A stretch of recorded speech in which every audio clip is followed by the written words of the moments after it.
Waalaikumsalam warahmatullahi wabarakatuh. Betul, ini dengan kelas 8A ya? Iya betul Bu. Oke, selamat pagi semuanya. Pagi. Alhamdulillah ya, di pertemuan pertama di semester pertama kelas 8 kita bisa ketemu lagi ya.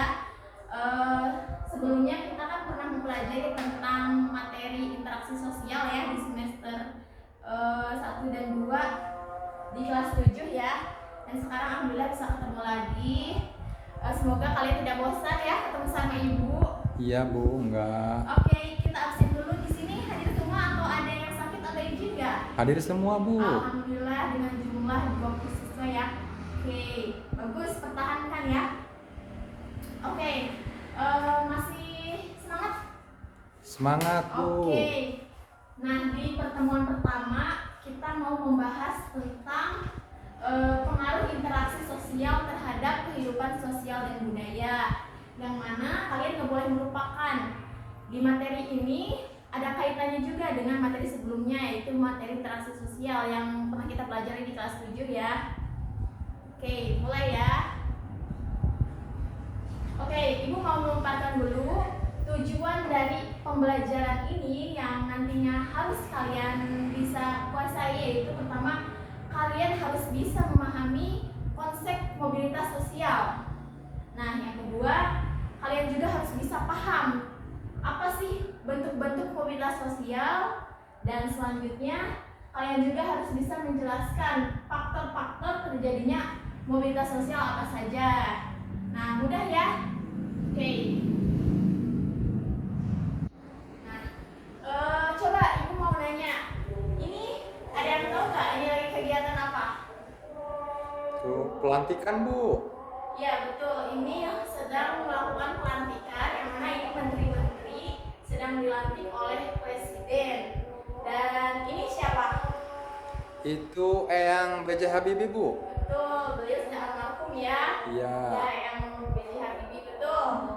Nah, nanti kenapa ibu menampilkan gambar ini? Nanti ada kaitannya dengan materi selanjutnya. Oke, next. Nah, pengertian mobilitas sosial. Mobilitas sosial itu berasal dari bahasa Latin ya, mobilis, yang berarti mudah dipindahkan atau banyak bergerak dari satu tempat ke tempat yang lainnya. Nah, sedangkan sosial itu mengandung makna seseorang atau sekelompok orang. Jadi, mobilitas sosial adalah perpindahan posisi seorang atau kelompok dari yang satu ke yang lainnya. Dan mobilitas sosial itu bisa berpindah dari atas ke bawah, bisa dari bawah ke atas, atau bisa masih sejajar. Ya, ngerti, dapat dipahami nggak? Oh iya Bu, dapat Oke. dipahami. Nah, seseorang yang mengalami perubahan kedudukan status sosial dari suatu lapisan, baik menjadi tinggi atau rendah, atau tadi yang kata ibu katakan ya, bisa sejajar, itu disebutnya mobilitas sosial. Oke. Nah, di sini ada bentuk-bentuk mobilitas sosial. Bentuk-bentuk mobilitas sosial itu ada dua, yaitu mobilitas sosial vertikal dan yang satunya mobilitas sosial horizontal. Nah, kalian harus ingat, di dalam mobilitas sosial vertikal itu dibagi lagi menjadi dua. Ada mobilitas sosial climbing dan sinking. Sebelum ke situ, ibu mau menjelaskan dulu, apa sih mobilitas sosial vertikal? Nah, mobilitas sosial vertikal adalah perpindahan seseorang atau kelompok dari suatu kedudukan sosial ke kedudukan sosial yang lain yang tidak sederajat. Ingat, kata kuncinya ketika kalian mau paham apa itu mobilitas sosial vertikal, itu perpindahannya yang tidak sederajat. Tidak sederajat, entah ke yang lebih tinggi atau yang bisa disebut dengan social climbing, atau ke tingkat yang lebih rendah disebutnya social sinking. Nah, yang tadi ibu jelaskan dibagi dua ya mobilitas sosial itu. Mobilitas sosial vertikal, yang pertama mobilitas sosial climbing. Nah, kalau climbing diingat ya sama adik-adik, kalau climbing itu perpindahan status sosial dari bawah ke atas.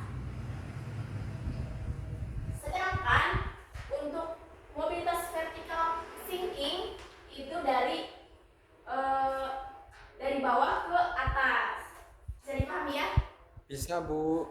Oke. Pokoknya ingat kata kuncinya itu. Oke, lanjut. Selanjutnya mobilitas sosial horizontal. Nah, mobilitas sosial horizontal itu perpindahan status sosial seorang atau kelompok, tetapi sejajar tingkatannya. Jadi tidak ke lebih atas atau ke lebih rendah ya. Sekelompok orang individu yang sederajat. Pada mobilitas horizontal tidak terjadi perubahan derajat kedudukan seseorang. Jadi kalau mobilitas sosial horizontal itu tidak adanya perpindahan entah ke atas atau ke bawah, tetapi tetap sejajar. Nah, Ibu ambil contoh ya. Misalnya nih, Ibu sekarang sebagai kepala sekolah di SMP 5 Kuningan, dan Ibu misalnya dipindahkan ke SMP 4 Kuningan, tetapi tetap status Ibu di SMP 4 Kuningan juga sebagai kepala sekolah. Nah, itu bisa masuk ke mobilitas sosial horizontal. Dapat dipahami ya? Bisa, Bu. Oke. Selanjutnya faktor-faktor pendorong dan penghambat mobilitas sosial. Nah, ternyata ada juga faktor pendorong dan penghambat dari mobilitas sosial itu. Nah, ternyata ada 6 faktor pendorong terjadinya mobilitas sosial. Yang pertama, faktor struktural, faktor individu, faktor sosial, faktor ekonomi, faktor politik, dan faktor kemudahan dalam akses pendidikan. Sambil dibuka ya anak-anak buku LKS-nya. Nah, ini keenam faktor pendorong terjadinya mobilitas sosial. Selanjutnya ada faktor penghambat juga nih, faktor penghambat dari mobilitas sosial. Yang pertama, kemiskinan dan diskriminasi. Kenapa kemiskinan dan diskriminasi menjadi faktor penghambat mobilitas sosial?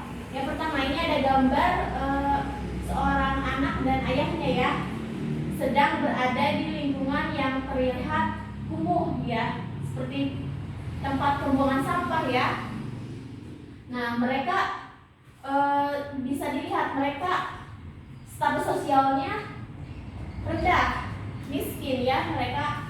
Dan yang kedua, ada pengemis di sini, ilustrasi pengemis. Yang mana pengemis itu sering kita sebut bahwa mereka itu ya kekurangan segala ya.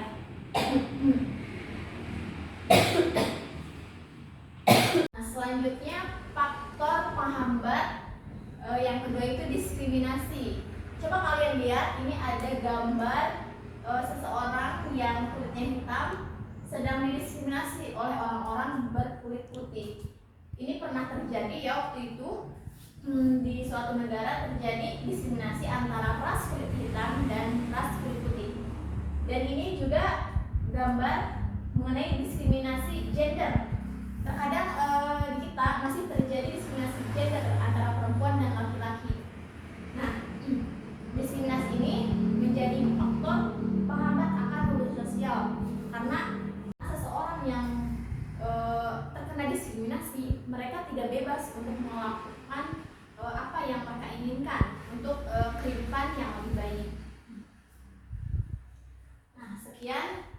Nah, untuk pemaparan materi mobilitas sosial, jadi adik-adik harus mengetahui bahwa kita tidak selamanya akan selalu berada di atas maupun selalu berada di bawah. Nah, adik-adik juga harus bisa merubah keadaan apabila saat ini adik-adik ingin merubah status sosial ke yang lebih tinggi. Adik-adik harus belajar yang rajin, rajin membaca buku dan sebagainya, dan itu merupakan salah satu upaya agar kita bisa mencapai sesuatu yang kita inginkan. Barangkali itu ya untuk pemaparan materi hari ini. Oke, di sini ada yang mau bertanya nggak? Nanti Ibu kasih poin untuk yang bertanya, dan siapa yang paling banyak poinnya nanti insya Allah dapat nilai A dari Ibu. Oke, jika tangan yang bertanya. Oh iya, Bu, saya Bu. Siap, silakan. Ya, pertanyaan saya, Hmm, minta tolong jelaskan Bu. Ya. Gitu, saya masih belum paham terkait faktor-faktor pendorong di mana ada struktural, individu, sosial, ekonomi, politik, dan kemudahan dalam akses pendidikan. Nah, yang saya belum paham itu yang dimaksud mengenai tentang faktor struktural itu dapat mempengaruhi dalam mobilitas sosial itu bagaimana Bu? Oke. Nah, kenapa faktor struktural menjadi faktor pendorong terjadinya beban sosial? Karena kita entah di masyarakat atau di dunia kerja, pastinya kita itu mempunyai peran ya. Peran. Nah, di sana itu pasti terbentuk adanya struktur. Di sana di struktur itu kita berperan entah sebagai pemimpin atau anggota. Nah, kenapa faktor struktural menjadi faktor pendorong adanya mobilitas sosial? Ketika kita misalnya menjadi anggota biasa dan ada keinginan untuk menjadi pemimpin, dan kita bagaimana caranya untuk bekerja dengan rajin, mengasah kemampuan dengan baik. Nah, bisa jadi nanti suatu saat kita akan menjadi pemimpin. Nah, ketika adanya perpindahan dari anggota biasa menjadi pemimpin, disitulah terjadinya mobilitas sosial yang mana masuk ke kategori faktor struktural seperti itu. Misalnya Ibu ambil contoh ya, misalnya di tataran pemerintahan ya, tataran pemerintahan. Kita ambil contoh Bapak Anies Baswedan. Tahu semuanya Bapak Anies? Oh, tahu Bu. Oke. Bupati Kuningan juga tahu Bu saya. Oke, Bupati Kuningan siapa Bapak? Acep Purnama. Oke, SHMH. mantap, luar biasa. Oke. Nah, misalnya kita ambil contoh yang tadi ya, Bapak Bupati Kuningan.